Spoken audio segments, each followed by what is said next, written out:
भारतीय मजदूर संघ राष्ट्रीय कार्यकारिणी के आह्वान पर जिला इकाई हमीरपुर के बैनर तले विभिन्न कर्मचारी संगठनों ने जिला मुख्यालय के गांधी चौक पर शनिवार को प्रदर्शन किया। यह प्रदर्शन श्रम कानूनों में छेड़छाड़ तथा ठेकेदार प्रथा को बंद करने की मांग को लेकर किया गया। प्रदर्शन में मुख्यतः हिमाचल प्रदेश राज्य विद्युत तकनीकी कर्मचारी महासंघ, परिवहन निगम के कर्मचारी तथा प्राइवेट ट्रांसपोर्टर के कर्मचारी शामिल रहे। जो हमारे ड्राइवर, कनेक्टर्स सभी ने कोरोना काल में जो है वो एक योद्धा के तौर पर जो है वो अपनी ड्यूटियां दी हैं, लेकिन आज देखने में आ रहा है और केंद्र सरकार इसको निर्णय लेने जा रही है कि प्राइवेट ट्रांसपोर्टेशन जो है HRTC को जो है वो प्योर प्राइवेट किया जाए। तो हम इसका विरोध करते हैं। हमारे आज सभी तीनों वर्गों के बंधु यहाँ पे लगभग इकट्ठे हैं। सारी सोशल डिस्टेंसिंग, मास्क वगैरह सारे का प्रावधान करके हमने सभी को कह रखा है कि इस चीज़ का विशेष ध्यान रखा जाए। हम नहीं चाहते कि ये बेरोजगारी इतनी फैले कि जितने भी हमारे HRTC के ट्रांसपोर्टेशन है वो जैसे है वैसे ही ली जाए। और इसमें जिला हमीरपुर की बात करूँ तो नई बसों का भी हमने कई बार डिमांड किया कि नई बसें जो है यहाँ पे ली जाएं और जो इसमें जो है वो हमारे कॉन्ट्रैक्टर ड्राइवर भाई इसमें अपॉइंट किए जाएँ। जहाँ तक बिजली बोर्ड की बात है तो मैं कहना चाहूँगा राज्य सरकार से और केंद्र सरकार से भी हम मांग करते हैं जिला हमीरपुर की ओर से कि बिजली बोर्ड में जो भर्तियाँ नहीं हो रही हैं और सोर्सेज भर्तियां की जा रही हैं, लेकिन उनके लिए भी कुछ स्थायी नीति नहीं है।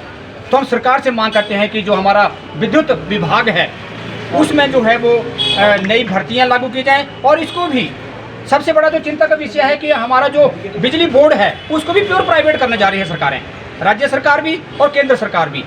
तो इस संदर्भ में भी हम मांग करते हैं कि हमारा जो ये विभाग हैं इनको यथावत रखा जाए और नई भर्तियाँ जो हैं इसमें की जाएँ, क्योंकि नई भर्तियों के ऊपर रोक लगी हुई है। कोई और सोर्सेज को दूसरे तरीके, लेकिन उनके ऊपर भी कोई पॉलिसी नहीं बन रही है। जहाँ तक हमारे आज मैक्सिमम मेरे भाई जो हैं वो टैक्सी यूनियन के लोग यहाँ पे इकट्ठे हैं प्राइवेट ट्रांसपोर्टेशन के। कोरोना काल के दौरान में केंद्र सरकार ने सभी वर्गों को राहत दी, लेकिन बड़े खेद का विषय है कि जो हमारे जो टैक्सी ऑपरेटर्स हैं, चाहे मालिक हैं चाहे ड्राइवर हैं, इनके लिए कोई प्रावधान नहीं किया।